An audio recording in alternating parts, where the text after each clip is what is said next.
ఈ నెలంతా దాదాపుగా మనకి ఎక్కడ చూసినా కూడా క్రిస్మస్ హడావిడి, క్రిస్మస్ సందడే కనిపిస్తుంది. ఏంటి పొద్దున్నే పొలిటికల్ డిబేట్ కాకుండా ఈ క్రిస్మస్ హడావిడి ఏంటి అని అనుకుంటున్నారేమో మీరు. వస్తున్నాను, ఆ పాయింట్లోకే వస్తున్నాను. ఎందుకంటే ఒక లింక్ ఉంది. ఈ క్రిస్మస్ హడావిడి అనిపించినప్పుడు జనరల్గా జీసస్ గుర్తొస్తాడు. జీసస్తో పాటు బైబిల్ సూక్తులు, ఆయన వచనాలు గుర్తొస్తాయి. నాకు అలాంటి ఒక సూక్తే గుర్తొచ్చింది.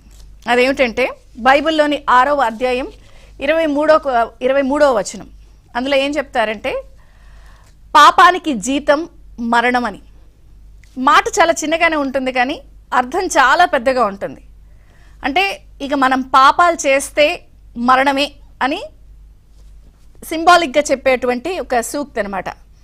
6వ అధ్యాయం 23వ వచనం. చాలామందికి ఇది తెలిసిన చాలా పాపులర్ సూక్తి ఇది. అయితే ఇప్పుడు దానికి ఇప్పుడు ఈ పొలిటికల్ డిబేట్కి లింక్ ఏంటి అని అనిపిస్తే అక్కడికే వస్తున్నాను. ఎందుకంటే ఆంధ్రప్రదేశ్లో గత ప్రభుత్వానికి సంబంధించినటువంటి పాపాలు పుట్టలుగా పగిలిపోతున్నాయి. ఒకటా రెండా ప్రాంతాల వారీగా, అసలు జిల్లాల వారీగా, మండలాల వారీగా ఇలా లూటీ చేశారా, ఇలా లూటీ రాజ్యాన్ని నడిపారా, లూటీయే డ్యూటీగా పెట్టుకున్నారా, అసలు లూటీలోనే ఒక మాఫియా మోడల్ని, కొత్త తరహా మోడల్ని తీసుకొచ్చారా అన్న పరిస్థితిని బయటపడుతున్నటువంటి అంశాలు, బయటపడుతున్నటువంటి లూటీ, బయటపడుతున్న బాధితులు ఇవన్నీ చూస్తుంటే లూటీయే డ్యూటీ అన్నప్పుడు నాకు ఈ బైబిల్ సూక్తే గుర్తొచ్చింది. పాపానికి జీతం మరణం అని. సరే, నేను మరణం లాంటి పెద్ద పెద్ద మాటలు పొద్దున్నే మాట్లాడను కానీ ఖచ్చితంగా మరణం అని కాకపోయినా పాపానికి ఖచ్చితంగా మూల్యం చెల్లించుకోవాల్సిందే. ఎందుకంటే ప్రభుత్వం మారి 6 నెలలు అవుతున్నా కూడా వస్తున్నటువంటి విషయాలు, వెలుగు చూస్తున్నటువంటివన్నీ చూస్తే ఖచ్చితంగా మూల్యం చెల్లిస్తున్నారు కూడా. ఒక్కొక్క అంశాన్ని మనం జాగ్రత్తగా పరిశీలిస్తే కళ్ళ ముందు కనిపిస్తున్నటువంటి పాపాలు, వాటికి సంబంధించిన అంశాల్లో ముందుగా అధికారులు, ఐపీఎస్లు, అధికార యంత్రాంగం వీళ్ళందరూ కూడా ఎలా మూల్యం చెల్లించుకుంటున్నారో మనం చూస్తున్నాం. తాజాగా పతనం విషయంలో చూస్తే మాజీ సిఐడి చీఫ్ సంజయ్ సస్పెన్షన్ కూడా దీనికి ఉదాహరణగా చెప్పచ్చు. ఇదే కాకుండా జత్వానీ కేసులు, ఐపీఎస్లు, పిఎస్ఆర్ ఆంజనేయులు, విశాల్ గొన్ని, కాంతి రాణా టాటా వీళ్ళందరి పరిస్థితి ఏమైందో మనం చూసాం. ఇదే కాకుండా మదనపల్లి ఫైల్స్ కలెక్టరేట్లో తగలపడిపోయిన ఘటనలో కూడా ఆర్డీఓల సస్పెన్షన్ చూసాం. ఇదే కాకుండా అధికారులు ఎవరైతే గనుల శాఖ మాజీ డైరెక్టర్ వెంకటరెడ్డి కానీ, లిక్కర్ మాఫియాకి సంబంధించి ఆ స్కామ్స్లో ఇరుక్కున్నటువంటి వాసుదేవరెడ్డి కానీ వీళ్ళందరూ జైళ్ళు బెయిళ్ళు అంటూ తిరుగుతూనే ఉన్నారు. అంటే ఏ స్థాయిలో గత ప్రభుత్వం వీళ్ళందరినీ, వాళ్ళు చేసిన పాపాలకి వీళ్ళు పతనం అయ్యారు, వీళ్ళు మూల్యం చెల్లించుకుంటున్నారు. ఇది ఒక అధికార యంత్రాంగము, ఐపీఎస్లు వీళ్ళ సంగతి మనం చూస్తున్నాం. ఇదే కాకుండా సోషల్ సైకోలు ఇష్టం వచ్చినట్టు ప్రవర్తించి ఎడాపెడా ఇష్టం వచ్చినట్టు నోటికి అడ్డు అదుపు లేకుండా పోస్టులు పెట్టిన వాళ్ళందరి పరిస్థితి కూడా మనం చూస్తున్నాం. పోలీసులు గుర్తిస్తున్నారు, వాళ్ళందరినీ పోలీస్ స్టేషన్కి రమ్మంటున్నారు, కేసులు పెడుతున్నారు. వాళ్ళు పోలీస్ స్టేషన్ల చుట్టూ చూస్తున్నారు, తిరుగుతున్నారు. బోరగడ్డ అనిల్ కానీ, కళ్ళం హరీష్ రెడ్డి కానీ, వర రవీంద్రారెడ్డి కానీ వాళ్ళందరి పరిస్థితి ఎలా ఉందో మనం చూస్తున్నాం. ఇవన్నీ ఒక ఎత్తు అయితే నిన్న సీఎం చంద్రబాబు గారు ఒక మాట అన్నారు. అదేమిటంటే ఈ లూటీయే డ్యూటీగా పెట్టుకున్న దాంట్లో ఒక కొత్త ట్రెండ్కి, కొత్త అవకాశానికి తెర తీశారు.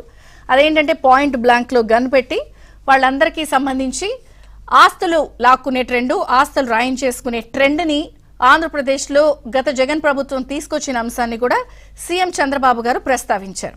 అదేంటంటే గన్ పాయింట్లో 1000 కోట్ల రూపాయల ఆస్తులు రాస్తావా సస్తావా, సింపుల్, పెద్దగా తెలివితేటలు ఏం వాడలేదు. రాస్తావా సస్తావా, గన్ పాయింట్లో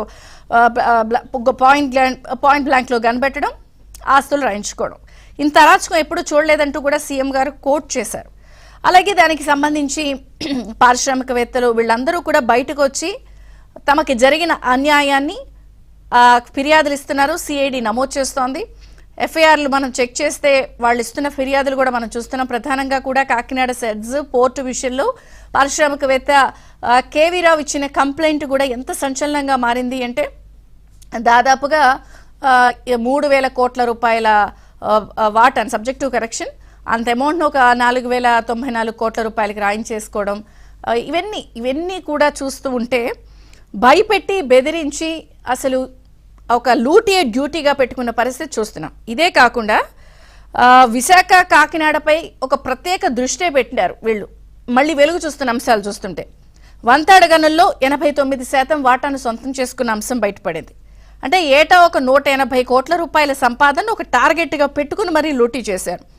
అలాగే విశాఖ బే పార్క్లో కూడా అంటే వీళ్ళు కేవలం పారిశ్రామికవేత్తలనే కాదు, బడా బడా హోటల్స్ని, ఫిలిం స్టూడియోల్ని కూడా టార్గెట్ చేసిన వైనం ఇప్పుడు వెలుగు చూస్తోంది.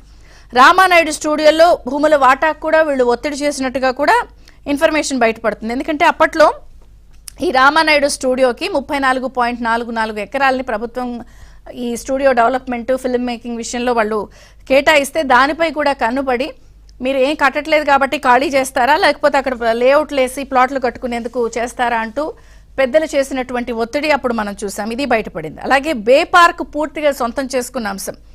అక్కడ ఏంటంటే ప్రధానంగా 28 ఎకరాల భూమిని లీజుకు తీసుకున్నారు. దీనిపై కూడా వాళ్ళ కన్నుబడింది.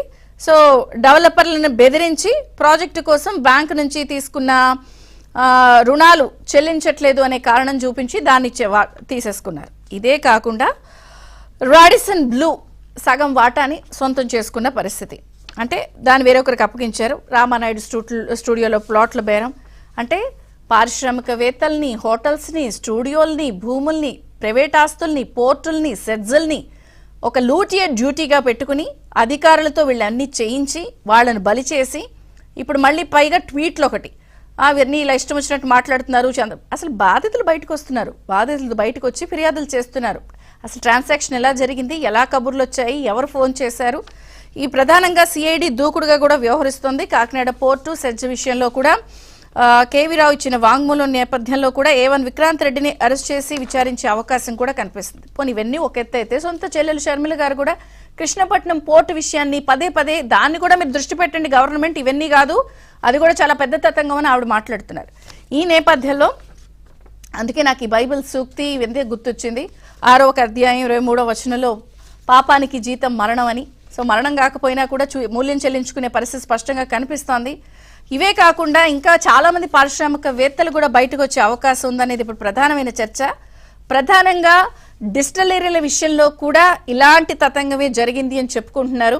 మరి ఆ డిస్టిలరీల విషయంలో కూడా వాళ్ళు బయటకు వచ్చి ఏమన్నా సంచలన విషయాలు చెప్తారా అన్నది కూడా ఇప్పుడు జోరుగా చర్చ నడుపుతున్న నేపథ్యంలో పాపాల మీద పాపాలు పుట్ట పగిలినట్టు పగులుతున్నాయి. ఒకరికి చెట్టుకొకరు పుట్టుకొకరు పరిగెడుతుంటే జైళ్లు బెయిళ్ళు అంటూ తిరుగుతున్నారు. ఇంకొక పక్కన ఈ విషయాలన్నిటిపై కూడా ప్రభుత్వం ఎలా దృష్టి సారిస్తుంది. ఏకంగా గన్ని పాయింట్ బ్లాంక్ లో పెట్టి ఇలా చేశారు అన్నప్పుడు ప్రభుత్వం చాలా సీరియస్ గా చర్యలు తీసుకునే టైం వచ్చింది. మరి ఇది ఎక్కడితో ఆగుతాయా, ఇంకా మరికొంతమంది బయటకు వచ్చాక అన్ని కలిపి ఒకసారి చర్యలు తీసుకుంటారా? సో అన్ని చర్చిద్దాం. ఏదో ప్రేమ కథా చిత్రం అన్నట్టుగా వైసీపీ లూటీ కథా చిత్రంగా ఆంధ్రప్రదేశ్ మారిపోయిన నేపథ్యంలో అన్ని అంశాలు చర్చిద్దాం. చిన్న విరామం తర్వాత చర్చ ప్రారంభమవుతుంది. చూస్తూనే ఉండండి.